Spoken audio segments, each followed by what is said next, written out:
Mr. Power, thank you for agreeing to this interview after the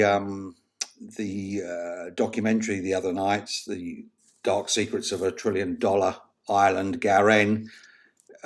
Briefly, what's your thoughts of the documentary? Your immediate thoughts? I thought it was an excellent piece of filmmaking, and it told a complicated story very well. Um, Particularly, it redressed the balance in my mind because it brought the survivors to the fore, and it wasn't so much about the abuse inquiry, but it was about the abuse, and the dignity and the courage, and other people have used these words, but the dignity and the courage of the survivors. And also, let's not forget the two politicians who appeared in the documentary and who were, in different ways, right all along. Stuart Sivray was saying for years that there was a problem in the care of children in the States. And Wendy Kinnaird tried to bring improvements to the systems, and she was forced out because of it. Both appeared, I think, very bravely and gave a good account of themselves. And we've got a brief glimpse of Bob Hill, but let's not forget the work that he put in as well to bring about the committee of inquiry. Without his efforts, it might never have happened. Indeed, indeed.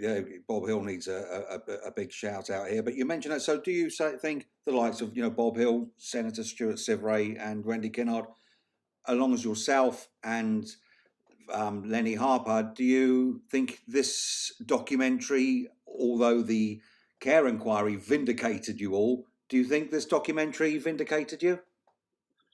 I'm not massively concerned whether I'm vindicated or not. I'm not sure what I'm supposed to be vindicated of.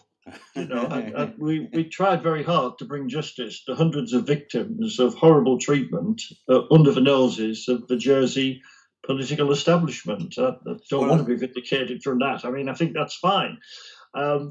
It got across our story, I suppose. But again, our story is less important than the story of the victims. They're the ones who deserved a star billing, and it was right that they got it. I agree. Let me be a little bit more specific when I say you're vindicated. The Operation Rectangle and the rest of it has been trashed the living daylights out of by our local media. So I suppose in that respect, do you think you guys were vindicated? Well, I think Rectangle, the historic abuse inquiry, was a very complex and fast moving inquiry, and we were starting from scratch. We didn't have experience either in Jersey or from other places to rely on. And consequently, you're always going to get armchair critics, people who were never there and didn't have to take the hard decisions and deal with all the issues. Yes, I think that it gave a more balanced view of the inquiry, but the danger always is that you end up talking about the inquiry. It's sure that, as in any inquiry, you look back on it and you think there were things you'd do differently, that there's some things you could call mistakes which you'd like to address if you ever did it again, which of course you're never going to. But I did say, and I don't know whether it made it to the screen, that one of the problems with some of the issues that arose during the inquiry, it gives people an excuse to talk about something which is not about the abuse. Because the real story is about decades of horrendous abuse of hundreds of vulnerable children happening under the noses of the Jersey political establishment, who, according to the judge who led the inquiry, and I've got her words on the table next to me, showed little political interest, disinterest, uses words like disinterest, ineffectual. But she says, if I can refer to it in here, that they were negligent in the discharge of their responsibilities towards vulnerable youngsters. She describes that state of affairs, and that's the legacy that these people leave. That is their political legacy. And whenever you try to talk about it, about how was it, what is it about Jersey society that meant that the interests of vulnerable children weren't just laundry agenda, that it didn't actually make it onto the table at all. Somebody changes the subject. They'll say, yes, so hundreds of children getting abused in state care homes. What a terrible business. Well, never mind that. Let's talk about Lenny Harper's expenses or something like that. And the controversy about and those who criticize the inquiry have inadvertently given raw material for people who want to talk about anything but the abuse. Never mind the abuse of children. Let's talk about whether Lenny Harper had a second helping of pudding in a London restaurant or something like that. Let's talk about anything other than what it's about. And I think you still saw some of that in the documentary. Oh, yeah, well, okay, hundreds of children got abused right under our noses, and we showed no interest, and we ignored independent reports, and politicians were warning us that we had a problem, but whoa, look at the mistakes that Lenny Harper made. I didn't like what he said at this press conference. Can we talk about the inquiry rather than the abuse? And I think it redressed that balance. I think it did. It was quite survivor focused, and I don't think the couple of other politicians, shall we say, Mr. Walker and Mr. Pershard, covered themselves in glory. And I think exactly what you were saying there. I just want to get on to the your suspension. It's been, we've blogged about it for years, ever since you were suspended. Now, I don't want to be critical of the film. I want to be objective towards the film, and I want to call it out where it needs calling out, and praise it where it needs praising. Now, the Andrew Lewis, the then Home Affairs Minister, who possibly illegally suspended you, it came out in the Care inquiry, was that the Judge Oldham said that he lied to the Parliament and he lied to the independent Jersey Care inquiry. That, to you and me, is perjury, but not to him. Now, because he was a politician. Well, yes, that took us all by surprise, didn't he? Do you think they could have? Because it was a slam dunk, wasn't it? They could have just quoted Francis Oldham QC.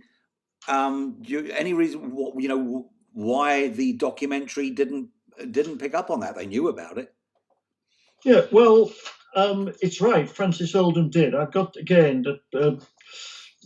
What she said. She said that we find that Andrew Lewis lied about the suspension, but he lied to the States Assembly. That's very clear, I suppose.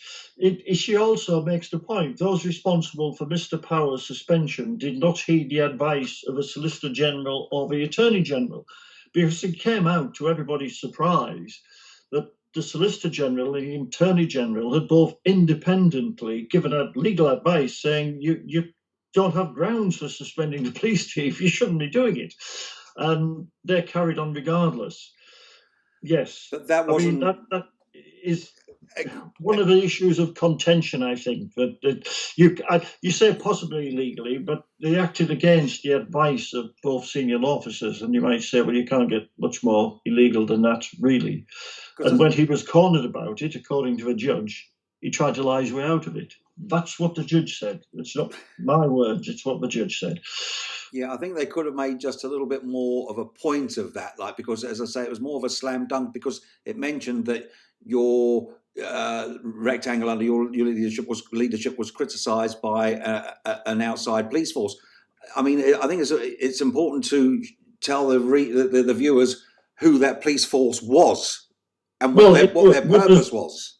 It was Wiltshire Police who did that inquiry. And yes, it's right. I've always said we've had armchair critics. And if you paid me enough money and gave me 12 months, I could pick faults with anybody else's work. But the Wiltshire analysis, two things. One, that they were asked to compare the way we did things with the way things were done in England. That was the terms of reference. So there was always going to be criticism because we weren't in England and we were following a different legal system and different process. And they did say in a part of the unpublished Wiltshire report that everything they've said is conditional on Jersey ministers accepting that English procedures in policing apply in Jersey, and they can't shouldn't take any action unless they're willing to formally record that decision. They never did that. So I don't want to get into the sort of who said what about the Wiltshire report. It's true we got criticised. It's true that I'm comfortable that in some cases there were grounds for criticism. The criticism is about, again, how we went about things in the early stages when we're really overwhelmed and weren't as well organised as we would have liked to have been. Nobody has yet criticised what we were trying to do, which was trying to deal with hundreds of cases of historical abuse that were being brought to our attention, and try and bring people for justice and do it in the face of a political culture that was really quite hostile to what we were doing. I mean, I think that is my issue with Wiltshire, really. The judge said that the inquiry failed to find out why I was actually suspended, because it couldn't have been for legal purposes, because both law officers said there wasn't a legal basis for it, and failed to come up with a conclusion about that.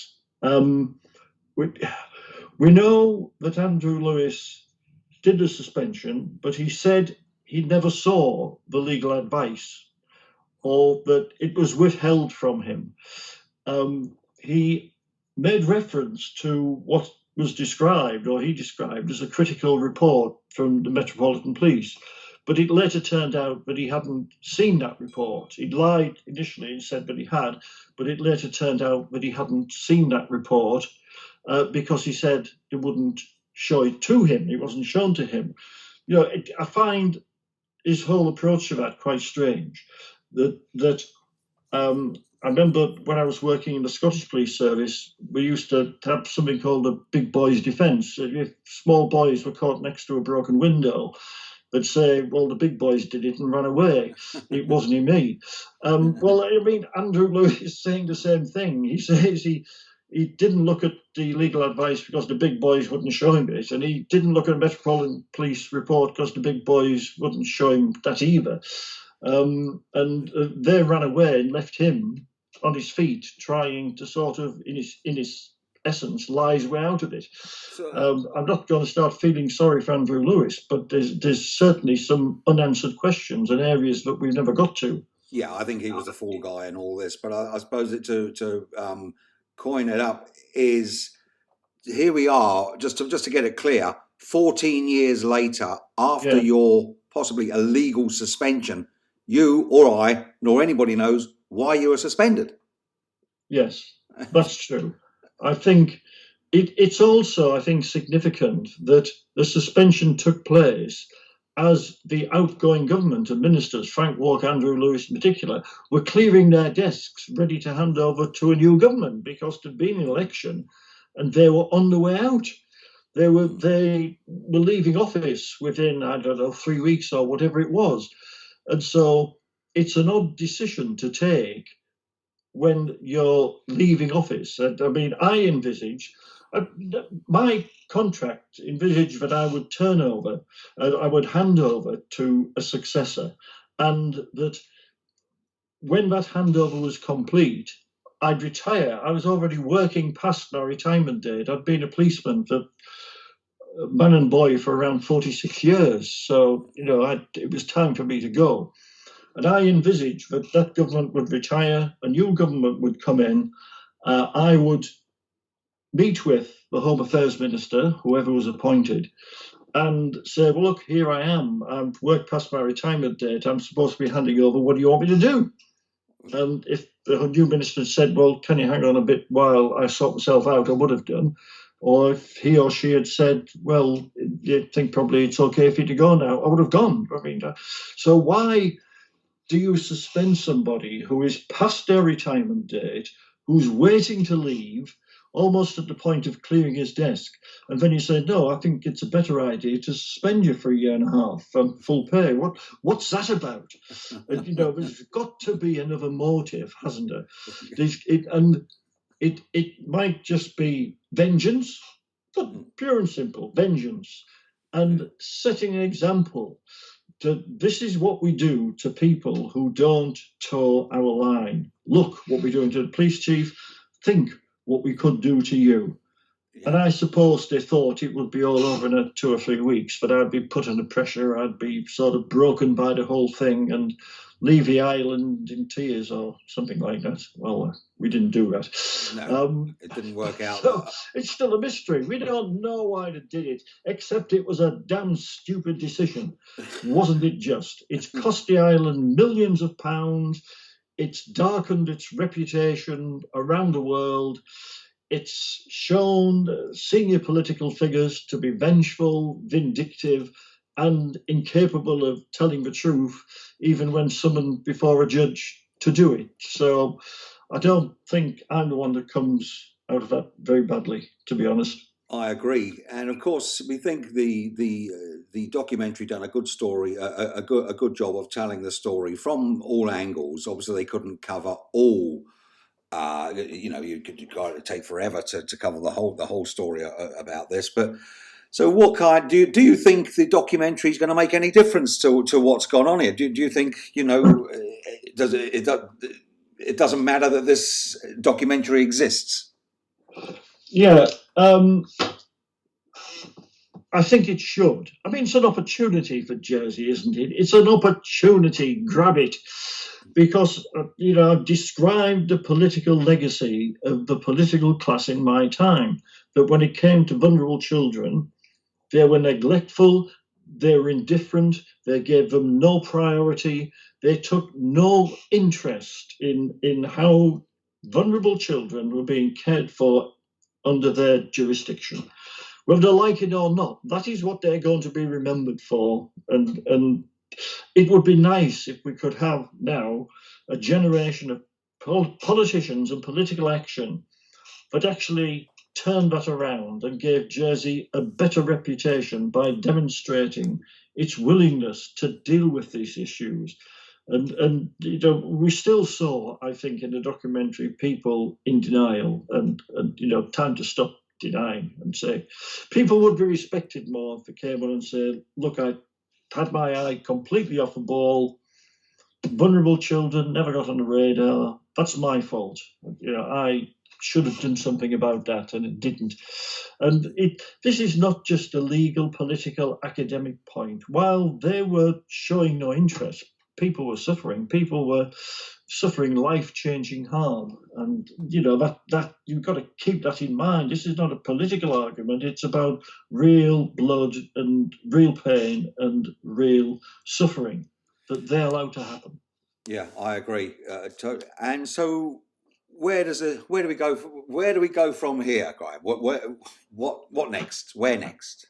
Well, I think that those in political authority in Jersey need to look themselves in the faces and say, look, do we want any more documentaries like this? Do we want any more of this type of criticism? What do we need to do to turn our society round? The ordinary people of Jersey are great. I mean, it's a great place with great people, but really they've been badly let down by those in positions of leadership. And it would be nice to see energy injected into the changes that the inquiry envisaged. The Jersey way, the inquiry was strong. So you've got to get out of this perception that Jersey is run by an old boys club and that ordinary people don't stand a chance. You've got to do things which demonstrate change. And I'm not sure that we've all seen a massive amount of that since the time. A lot of procedural change, some new people, but there's still a lot of old attitudes. So that needs to change, you think, and obviously some kind of social justice needs to come to the island. I'm not going to get into the politics of it, but I really think that there must be, lurking in some people's mind, there must be a hope that the whole thing can wash over and we can all go back to the old ways or whatever it is. I think what the film has done is yet another way of telling them that no, this isn't going to be happen. The world is on your case, and if you really need to think harder about the way things are run, and particularly the way the vulnerable are cared for. But also, in light of all that happened, how do you inspire more confidence in the justice system and the perception, the very negative perception that people in the island have, has been shown in various surveys and so on, of the justice system and their chance of getting fairness when they have some issues, legal issues that involve the Jersey establishment, or is it just one law for one lot of people and one for another, which is the common perception in the island, isn't it? It's not only a perception, Mr. Power. It is, that is the way. Things haven't changed yet. We can only hope that it does. We hope this film it's told the story fantastically of the survivors. I think it told the story as best it could with the 90 minutes that it had. We just can only hope it makes a difference in a positive way. Yeah, I mean, you've put an enormous amount of work into it, and I suppose in different ways, many of us have tried hard to try and keep this on the agenda, and there's nothing to stop us keep doing it. You know, you've seen the film, now what are you going to do?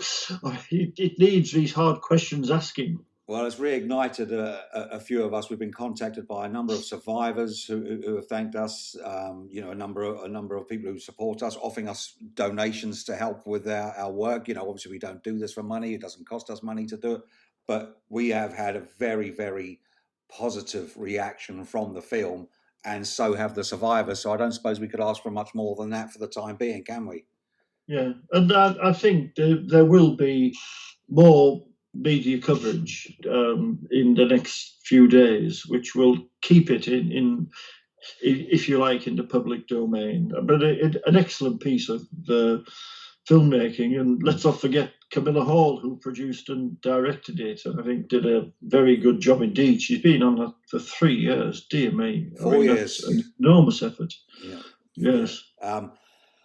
Well, that's great. Well, thanks again for your feedback on this, Mr. Powell. I'm quite sure that we are going to be talking again, because this is we need to find we need to find out why you were suspended. It's only been taking us 14 years, so we'll keep trying. We'll keep trying. Yeah. All right. We'll keep trying. Thanks, Mr. Powell. Take care. Bye.